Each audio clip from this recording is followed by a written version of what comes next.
नमस्कार, India news में आप सभी का स्वागत है। मैं हूं आपके साथ मैत्री त्रिपाठी। इंडिया न्यूज आपके लिए लेके आया है दुनिया का सबसे तेज रफ्तार बुलेटिन न्यूज 222 यानी कि 22 मिनट में 222 खबरें। अमित शाह के वाराणसी दौरे का क्या कुछ है पूरा कार्यक्रम, और साथ ही महाराष्ट्र चुनावों के मद्देनजर कांग्रेस का इंटरव्यू आज भी होने वाला है, इसकी भी बात करेंगे। लेकिन शुरुआत करेंगे इस वक्त की बड़ी खबर के साथ।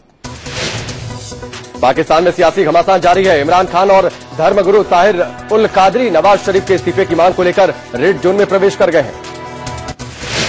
इमरान खान के आजादी मार्च के समर्थक और कादरी के इंकबाल मार्च के समर्थक पाकिस्तानी संसद के सामने पहुंच गए। इंकलाब और आजादी मार्च में शामिल इमरान खान और कादरी के समर्थकों ने इस्लामाबाद के डी चौक पर कब्जा कर लिया। इमरान खान ने नवाज शरीफ को अल्टीमेटम देते हुए कहा कि आज शाम तक वक्त देते हैं, नहीं तो कल पीएम आवास का घेराव करेंगे। तो वहीं धर्मगुरु ताहिर उल कादरी ने संसद भवन के सामने मंच बनाकर उसका घेराव करने का ऐलान किया। उधर पाकिस्तान सरकार ने साफ किया है कि प्रधानमंत्री नवाज शरीफ अपने पद से इस्तीफा नहीं देंगे। साथ ही रेड जोन में स्थित पीएम आवास और दूतावास की सुरक्षा व्यवस्था भी कड़ी कर दी गई है। नवाज शरीफ के आवास की सुरक्षा में सेना तैनात हो गई है और सभी दूतावासों को अलर्ट कर दिया गया है। हालांकि सरकार ने सुरक्षा बलों से प्रदर्शनकारियों पर बल प्रयोग नहीं करने के लिए कहा है और सुरक्षा कर्मियों से बंदूकें वापस ले ली गई हैं। शरीफ की बेटी मरियम ने ट्वीट करके कहा है कि पुलिस को प्रदर्शनकारियों के खिलाफ बल प्रयोग न करने का आदेश दिया गया है, क्योंकि महिलाएं और बच्चे सबसे आगे हैं। विदेश सचिव वार्ता रद्द किए जाने से बौखलाए पाकिस्तान ने कड़ी प्रतिक्रिया दी है। पाकिस्तान ने कहा कि वो भारत का गुलाम नहीं है और कश्मीर विवाद में उसकी जायज हिस्सेदारी है। साथ ही पाक विदेश विभाग की प्रवक्ता ने कहा कि ये सिर्फ बहाना है, दशकों से हुर्रियत नेताओं के साथ मुलाकात होती रही है। आपको बता दें, पाक हाई कमिश्नर के जम्मू कश्मीर के अलगाववादी नेताओं से मुलाकात को लेकर भारत ने कड़ा एतराज जताया था। साथ ही 25 अगस्त को इस्लामाबाद में होने वाले विदेश सचिव वार्ता को रद्द भी कर दिया गया। भारत ने पाक को कड़े शब्दों में कहा था कि वो अंदरूनी मामलों में किसी का हस्तक्षेप बर्दाश्त नहीं कर सकता। भारत की चेतावनी के बावजूद पाक हाई कमिश्नर के अलगाववादियों के साथ मुलाकात का सिलसिला जारी है।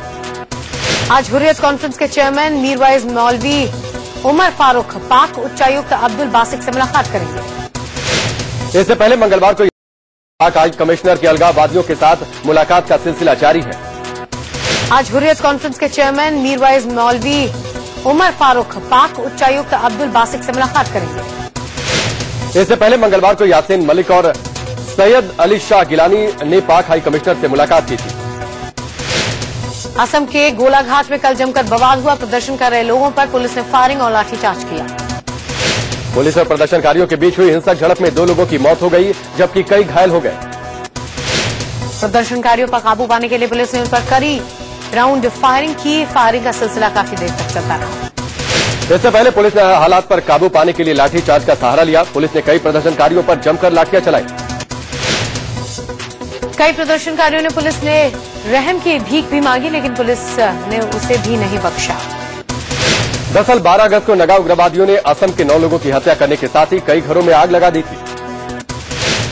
इसके बाद गोलाघाट जिले के 7 गांव के करीब 10,000 लोग अपना घर छोड़कर भाग गए। कईयों ने राहत शिविर में शरण ली। असम नागालैंड सीमा पर स्थित गोलाघाट में कई दिनों से तनाव बना हुआ है। पुलिस और सरकार की सुस्ती से नाराज लोग कल सड़क पर उतर आए और आने जाने वाले वाहनों को निशाना बनाया।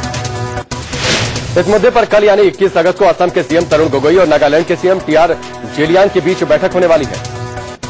इस बीच गृह मंत्रालय और असम सरकार के अधिकारियों ने बैठक कर हालात की समीक्षा की। बीजेपी के राष्ट्रीय अध्यक्ष अमित शाह आज पीएम मोदी के संसदीय क्षेत्र वाराणसी पहुंच रहे हैं। अमित शाह आज सुबह 10:25 पर बाबतपुर एयरपोर्ट पहुंचेंगे। अमित शाह के साथ केंद्रीय सूचना और प्रसारण मंत्री प्रकाश जावड़ेकर भी होंगे। दोपहर 12:30 बजे अमित शाह रविंद्रपुरी में बने प्रधानमंत्री मोदी के संसदीय कार्यालय का उद्घाटन करेंगे, जिसे मिनी पीएमओ भी कहा जा रहा है। भाजपा के स्थानीय नेताओं ने अमित शाह के दौरे को लेकर जबरदस्त तैयारियां की हैं। अमित शाह के स्वागत के लिए जगह जगह द्वार बनाए गए हैं। पार्टी के गुलाबबाग स्थित कार्यालय में अमित शाह के स्वागत की खास तैयारी की गई है। मोदी का संसदीय कार्यालय खुलने से आम लोगों में भी काफी उत्साह है। अब वो अफसरों की मनमानी की शिकायत सीधे पीएम तक पहुंचा सकेंगे। अमित शाह का वाराणसी दौरा रोहनिया में होने वाले उपचुनाव को लेकर भी खास है। रोहनिया में 13 सितंबर को होने वाले उपचुनाव के मद्देनजर शाह कार्यकर्ताओं को जीत का मंत्र देने के साथ ही भावी योजनाओं की जानकारी देंगे। अमित शाह कल यानी 21 अगस्त को सुबह 7 बजे श्री काशी विश्वनाथ मंदिर पहुंचेंगे, जहां दर्शन पूजन के बाद बाबतपुर एयरपोर्ट से वापस दिल्ली चले आएंगे। बीजेपी अध्यक्ष बनने के बाद अमित शाह कल पहली बार यूपी पहुंचे। लखनऊ में शाह ने यूपी में बहुमत लाने की बात कही। लखनऊ के कार्यकर्ता सम्मेलन में शाह ने कहा कि बीजेपी का रास्ता लखनऊ से दिल्ली पहुंचा और अब यूपी में बीजेपी को मजबूत करना है। अमित शाह ने पीएम मोदी की भी जमकर तारीफ की। उन्होंने कहा कि मोदी लगातार काम करते हैं, ना सोते हैं और ना सोने देते हैं। बीजेपी अध्यक्ष अमित शाह ने लखनऊ के बीजेपी दफ्तर में अहम बैठक की, विधानसभा उपचुनाव को लेकर रणनीति बनाई।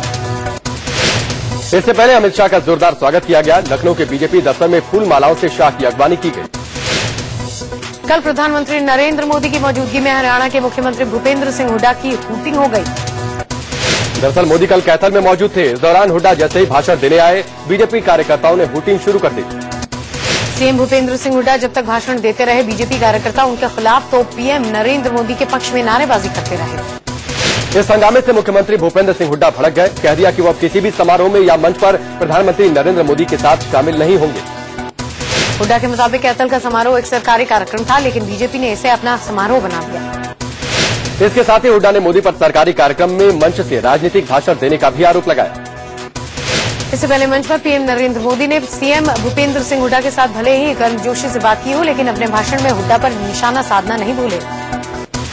पीएम मोदी ने कहा कि केंद्र की कई योजनाएं हरियाणा में लटकी हैं और उन पर काम नहीं हो रहा।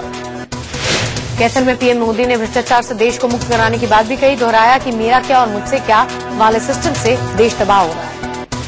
4 लेन हाईवे के शिलान्यास के बाद मोदी ने कहा कि पहली बारिश में धुलने वाली सड़क नहीं चाहिए, अब पिछली शताब्दी वाला विकास नहीं चलेगा। इससे पहले पीएम मोदी ने कैथल में हाईवे 4 लेन प्रोजेक्ट की आधारशिला रखी। बटन दबाकर कैथल से सिवानी तक लंबी 4 लेन सड़क का शिलान्यास किया। कैथल से सिवानी तक 168 किलोमीटर लंबी 4 लेन सड़क के प्रोजेक्ट में 1400 करोड़ रुपए का खर्च आएगा। इस प्रोजेक्ट में 23 अंडरपास, 21 किलोमीटर लंबी सर्विस रोड, 7 शहरों में बाईपास और 4 शहरों में रेलवे ओवरब्रिज बने हैं। मोदी कैबिनेट की आज शाम 5 बजे बैठक होगी, जिसमें महिला आयोग के अध्यक्ष और ट्रांसपोर्ट जैसे महत्वपूर्ण विषयों पर चर्चा होगी। दरअसल राष्ट्रीय महिला आयोग के अध्यक्ष को लेकर सरकार के मंत्रियों के बीच मतभेद है। केंद्रीय महिला और बाल विकास मंत्री मेनका गांधी चाहती हैं कि महिला आयोग की अध्यक्ष नॉन पॉलिटिकल हो, जबकि कई मंत्री राजनीति से जुड़ी महिला को विमेन कमीशन की अध्यक्ष बनाने की वकालत कर रहे हैं। लोकसभा में कांग्रेस के किसी नेता को नेता विपक्ष का पद नहीं मिलेगा। स्पीकर सुमित्रा महाजन ने कांग्रेस की मांग को नामंजूर कर दिया। सुमित्रा महाजन ने कांग्रेस अध्यक्ष सोनिया गांधी को चिट्ठी लिखकर ये जानकारी दी है। महाजन ने नियम का हवाला देते हुए कहा कि नेता विपक्ष का पद पाने के लिए किसी पार्टी के पास 55 सांसद होने चाहिए। आपको बता दें कि वर्तमान लोकसभा में कांग्रेस भले ही दूसरा सबसे बड़ा दल है, लेकिन उसके सदस्यों की संख्या सिर्फ 44 है। ये फैसला लेने से पहले स्पीकर सुमित्रा महाजन ने अटॉर्नी जनरल मुकुल रोहतगी की राय भी ली थी। रोहतगी ने कहा था कि कांग्रेस के पास सदन में जरूरी संख्या नहीं है, जिससे उसे नेता विपक्ष का दर्जा दिया जा सके। इससे पहले कांग्रेस पार्टी को नेता विपक्ष का पद देने के लिए सुप्रीम कोर्ट में दायर जनहित याचिका भी खारिज हो चुकी है। महाराष्ट्र कांग्रेस विधानसभा चुनाव में प्रत्याशियों के चुनाव के लिए आज आखिरी चरण का टेस्ट होगा। दादर के तिलक भवन में इंटरव्यू लिया जाएगा, जिसमें उत्तर महाराष्ट्र के सीटों के लिए प्रत्याशियों से प्रश्न पूछे जाएंगे। साथ ही आखिर में मुंबई की 36 सीटों के लिए भी प्रत्याशियों को आज ही टेस्ट देना होगा। महाराष्ट्र की 288 सीटों पर कांग्रेस के टिकट से चुनाव लड़ने के लिए 2500 लोगों ने आवेदन किया है। आपको बता दें कि कांग्रेस की ओर से इंटरव्यू बोर्ड में खुद मुख्यमंत्री पृथ्वीराज चौहान, पूर्व केंद्रीय मंत्री सुशील कुमार शिंदे और कांग्रेस के प्रदेश अध्यक्ष माणिक राव भी शामिल रहेंगे। पूर्व केंद्रीय मंत्री गोपीनाथ मुंडे की बेटी पंकजा मुंडे के नेतृत्व में बीजेपी महाराष्ट्र विधानसभा का चुनाव लड़ सकती है। महाराष्ट्र की कांग्रेस सरकार के खिलाफ 22 अगस्त से पंकजा मुंडे प्रदेश राज्यव्यापी संघर्ष यात्रा शुरू करेंगी। 2 सप्ताह तक चलने वाली संघर्ष यात्रा में पंकजा राज्य की 79 विधानसभा सीटों का दौरा करेंगी। संघर्ष यात्रा के दौरान पंकजा मुंडे 65 रैलियों को संबोधित करेंगी, जबकि उनके स्वागत में 200 सभाएं आयोजित की जाएंगी। पंकजा मुंडे की यह यात्रा महाराष्ट्र के कुल 36 जिलों में से 21 जिलों से गुजरेगी। चर्चा है कि पंकजा को प्रमोट करने का निर्देश आरएसएस की ओर से आया है। मुंडे के बाद महाराष्ट्र में बीजेपी के पास कोई बड़ा ओबीसी नेता नहीं रहा। ऐसे में पंकजा मुंडे को बढ़ाकर ये जगह भरी जा सकती है। 99 में रुइया कॉलेज से पढ़ाई पूरी करने के बाद से पंकजा अपने पिता के साथ राजनीति में सक्रिय रही है। आपको बता दें कि करीब 2.5 महीने पहले ही दिल्ली में सड़क हादसे में गोपीनाथ मुंडे की मौत हो गई थी। शिवसेना अध्यक्ष उद्धव ठाकरे ने पार्टी कि 18 सांसदों के साथ कल महाराष्ट्र में होने वाले विधानसभा चुनाव की रणनीति पर माथापच्ची की। इस बैठक में बीजेपी के साथ सीट शेयरिंग के फॉर्मूले पर भी बात हुई। समाजवादी पार्टी में अमर सिंह की वापसी की अटकलें तेज हो गई हैं। लखनऊ में अमर ने मुलायम सिंह यादव, अखिलेश यादव और शिवपाल सिंह यादव से मुलाकात की। अमर सिंह और मुलायम सिंह यादव की ये मुलाकात करीब 40 मिनट तक चली। हालांकि इस मुलाकात को लेकर अमर सिंह ने कहा कि ये सियासी नहीं, निजी और पारिवारिक मुलाकात थी। एसपी में वापसी को लेकर भले ही अमर सिंह कुछ नहीं कह रहे हो, लेकिन उन्होंने ये संकेत जरूर दिया कि अगर मुलायम सिंह बुलाएंगे तो वो ना नहीं कह पाएंगे।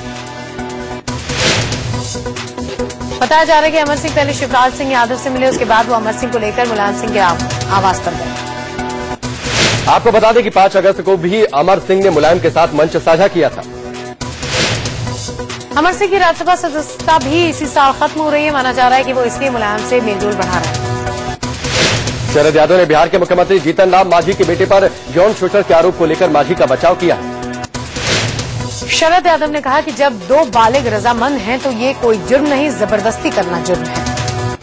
शरद यादव ने यह भी कहा कि जैसे आपकी भूख है वैसे ही उसकी भी भूख है। सीएम के बेटे के सीने में भी दिल है जो धड़कता है। शरद यादव ने कहा कि इस मामले पर विपक्ष सवाल उठा रहा है, क्या कांग्रेस के नेता दिग्विजय सिंह ने प्रेम नहीं किया। मध्य प्रदेश के मुख्यमंत्री शिवराज सिंह चौहान 3 दिवसीय दौरे पर आज दुबई जा रहे हैं। दुबई प्रवास के दौरान शिवराज सिंह चौहान निवेशकों से बात करेंगे ताकि सूबे में ज्यादा से ज्यादा निवेश बढ़ाया जा सके। देश आज पूर्व प्रधानमंत्री राजीव गांधी को याद कर रहा है। आज उनकी 60वीं जयंती है। राजीव गांधी की समाधि स्थल वीर भूमि पर सुबह सुबह सोनिया, राहुल, प्रियंका और रॉबर्ट वाड्रा के साथ मनमोहन सिंह नजर आए और श्रद्धांजलि। राजीव गांधी की 60वीं जयंती के मौके पर कई कार्यक्रम भी आयोजित किए गए। साथ ही सोनिया और राहुल तालकटोरा स्टेडियम में आयोजित कार्यक्रम में जनता को संबोधित करेंगे। तो वहीं दिल्ली प्रदेश कांग्रेस सूबे में अपने खोए जनाधार को वापस लाने के लिए अभियान की शुरुआत करेगी। कांग्रेस अवैध कॉलोनियों में अपने वोट बैंक को दोबारा पाने के लिए बादली से इस अभियान की शुरुआत करेगी। दिल्ली में लगभग 1500 अवैध कॉलोनियों को नियमित करने की प्रक्रिया भी शुरू हो गई है। शहरी विकास मंत्री वेंकैया नायडू ने 2013 तक की सभी अवैध कॉलोनियों को नियमित करने के लिए 15 दिन में ड्राफ्ट तैयार करने के आदेश दिए। ड्राफ्ट बनाने की जिम्मेदारी दिल्ली के शहरी विकास सचिव और शहरी विकास मंत्रालय के सचिव को दी गई है। ये कमेटी अवैध कॉलोनियों को नियमित करने की राह में आने वाली अड़चनों की पहचान करके उन्हें दूर करने के सुझाव भी देगी। दिल्ली में अवैध कॉलोनियों को रेगुलर करने के लिए केंद्रीय शहरी विकास मंत्री वेंकैया नायडू की अध्यक्षता में बैठक हुई। बैठक में कहा गया कि मौजूदा तकनीकी अड़चनों की वजह से दिल्ली की 895 कॉलोनियों को नियमित करना मुश्किल है, इसलिए पहले मौजूदा नियमों को बदलना होगा। मीटिंग में केंद्रीय स्वास्थ्य मंत्री डॉक्टर हर्षवर्धन, दिल्ली के सांसद, 3 एमसीडी के आयुक्त, डीडीए के वाइस चेयरमैन और शहरी विकास सचिव भी मौजूद थे। आपको बता दें कि दिल्ली विधानसभा चुनाव से पहले शीला सरकार ने करीब 895 कॉलोनियों को नियमित करने की बात कही थी। दिल्ली की सड़कों पर ई रिक्शा चलेगा या नहीं, इस मसले पर आज दिल्ली हाईकोर्ट में अहम सुनवाई होनी है। दिल्ली हाईकोर्ट पहले ही साफ कह चुका है कि नीति बनाए जाने तक शहर में ई रिक्शा चलाने की अनुमति नहीं दी जा सकती। उधर हाईकोर्ट की रोक के बाद केंद्र सरकार ने ई रिक्शा पर गाइडलाइंस बना दी है। गाइडलाइंस के मुताबिक ई रिक्शा का रजिस्ट्रेशन और बीमा होगा, साथ ही चालक को ड्राइविंग लाइसेंस की जरूरत पड़ेगी। इसके अलावा ई रिक्शा पर ज्यादा से ज्यादा 4 लोग ही बैठ सकेंगे। पश्चिम बंगाल में प्राइवेट बस मालिकों ने आज से 3 दिनों की हड़ताल का ऐलान किया है। बस मालिकों का कहना है कि अगर किराया भाड़ा नहीं बढ़ाया गया तो वो अनिश्चितकालीन हड़ताल पर चले जाएंगे। पुणे में शिवसेना विधायक विजय शिवतरे के ड्राइवर से मारपीट और उनकी गाड़ी में तोड़फोड़ की गई है। हमले के वक्त शिवतरे गाड़ी में न होकर किसी कार्यक्रम में मौजूद थे। उन्होंने कांग्रेस नेता पर हमले का आरोप लगाया। रिश्वत लेकर फिल्मों को मंजूरी देने सेंसर बोर्ड के सीईओ राकेश कुमार की गिरफ्तारी के साथ कई नए खुलासे हुए हैं। सीबीआई सूत्रों के मुताबिक हाल में रिलीज बॉलीवुड की कई बड़ी फिल्मों की मंजूरी के लिए भी रिश्वत का खेल चला। सूत्रों के मुताबिक इस मामले में बॉबी जासूस, सिंघम रिटर्न्स और किक जैसी बड़ी फिल्में भी शामिल हैं। सीबीआई अब उन सभी फिल्मों पर गौर करेगी जिन्हें सेंसर बोर्ड के सीईओ राकेश कुमार के कार्यकाल में मंजूरी मिली। हालांकि राकेश कुमार के वकील महेश वासवानी के मुताबिक ये आरोप बेबुनियाद है। राकेश तो ट्रांसपेरेंसी के लिए काम कर रहे थे। इस बीच कोर्ट ने राकेश कुमार को 22 अगस्त तक के लिए सीबीआई की हिरासत में भेज दिया है। सेंसर बोर्ड के सीईओ राकेश कुमार को सस्पेंड भी कर दिया गया है। बाल फिल्म समिति के सीईओ श्रवण कुमार फिलहाल उनकी जिम्मेदारी संभालेंगे। उत्तर प्रदेश में बाढ़ से हालात और भयावह हो चुके हैं। यूपी में पिछले 24 घंटे के दौरान अलग अलग हादसों में 15 लोगों की मौत हो गई। इसमें बहराइच में 8, श्रावस्ती, बलरामपुर में 3 और लखीमपुर खीरी में 1 व्यक्ति की मौत हुई है। बाढ़ से सबसे ज्यादा भयावह हालात यूपी के बहराइच जिले में हैं। बहराइच जिले के 220 गांवों में रहने वाले करीब 3,80,000 लोग बाढ़ से प्रभावित हैं। बाराबंकी जिले में 118 गांव के करीब 95,000 लोगों पर बाढ़ बड़ी मुसीबत बनकर आई है। लोगों के घर डूब चुके हैं, खेत तबाह हो चुके हैं और घर में रखे जरूरी सामान भी पानी में बर्बाद हो गए। यहाँ कोई पेड़ पर चढ़ा नजर आ रहा है तो वहीं कुछ लोग अपने घरों की छत पर बैठकर राहत का इंतजार कर रहे हैं। यूपी के बस्ती में 141 गांव बाढ़ की चपेट में है। लोगों के साथ साथ पालतू जानवरों की जिंदगी पर भी खतरा मंडरा रहा है। बस्ती का करीब 50 से ज्यादा गांव में पिछली रात जब लोग सो रहे थे तभी पानी घुसा और सुबह होते होते 141 गांवों को चपेट में ले लिया। घाघरा का पानी बढ़ने से हालात भयावह हो चुके हैं। लोग अपना घर बार छोड़कर भाग रहे हैं। एनडीआरएफ, बाढ़, पीएसी, एसएसबी, पुलिस, राजस्व कर्मी और समाजसेवी संगठनों की मदद से राहत और बचाव कार्य तेजी से किया जा रहा है। शिवपाल सिंह यादव ने बाढ़ प्रभावित क्षेत्रों का हवाई जायजा लिया। हरिद्वार में गंगा उफान पर है। यहां गंगा का पानी तटबंध तोड़कर सड़कों पर बह रहा है।